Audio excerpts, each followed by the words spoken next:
All right, excuse me. I'm going to start with problems 1 and 2 from the homework, the first assignment from this week. 1 and 2 are a little bit weird. Look at my answers. There's a lot of writing, so I don't want to write them on the board. I'm just going to read them to you. I'm doubting anyone's watching this anyway. Might be a little bit quicker to just wait for my written solutions that I'm going to post later on. But anyway, we have this little, I don't know if you can see it, probably seen it, these little box and whisker plots of the 1 cup and the 3/4 cup. The first question was to write a few sentences comparing. So just remember, when you compare, don't just list. So you want to compare one to the other. So here's what I wrote. I wrote the 1 cup, the median of the 1 cup is clearly greater than the median of the 3/4 cup. The 1 cup's more spread out. And the 1 cup is skewed left, a little more to the left, whereas the 3/4 cup is more normally distributed. So just compare them. Notice I didn't say any numbers. You don't have to say what they are because you're comparing.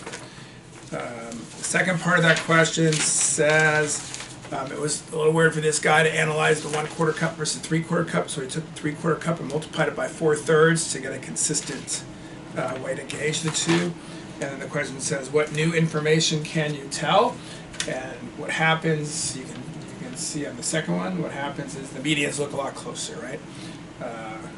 And as a matter of fact, the 3/4 cup actually looks a little bit more now than the one cup. So that's the main thing there.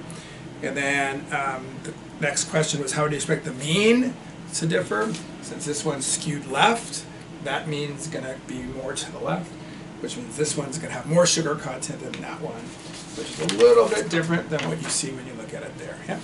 Okay. Question number 2. I'll just do 2 together here. This is the local school board plans to conduct a survey with 500 families and ask them a question. Only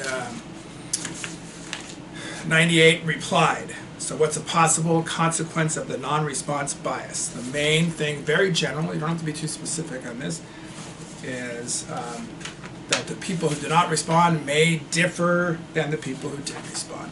Plain and simple. You don't really have to get too specific about why. It's always a problem with non-response. If they're different from the people who did respond, your data is going to get messed up, right? And then it says someone advised them to take another 500 family sample and put it together. Will that fix the bias? And the answer to that question is no, it won't fix the bias. We still have that same bias that's in there in the first place. So we're just going to add to that. It's not going to make a difference, even if you get all 500 responses the next time. The last question says, suggest a different follow-up rather than combining them. So I think there's 2 here. One is you could go back. If you're going to take that second 500, just use the second 500, forget about the first 500. Just forget it. So it's like starting over, basically, so that's one.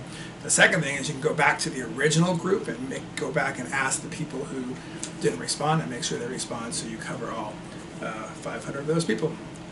So that's it for problems 1 and 2.